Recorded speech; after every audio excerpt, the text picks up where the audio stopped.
অনেকগুলো অ্যাড দেখে মনে হলো যে দারাজের মিস্ট্রি বক্সটা কেনা প্রত্যেকটা কন্টেন্ট ক্রিয়েটারের অতি আবশ্যক।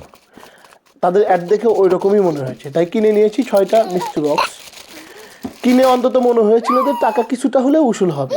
এখন বাস্তবতা যা দেখা গেল, 6টা মিস্ট্রি বক্সে আমি হিসাব করে দেখেছি যে 1 থেকে 150 টাকার প্রোডাক্ট আমাকে দেওয়া হয়েছে এবং প্রত্যেকটাই ছিল অনেকটা ফেক।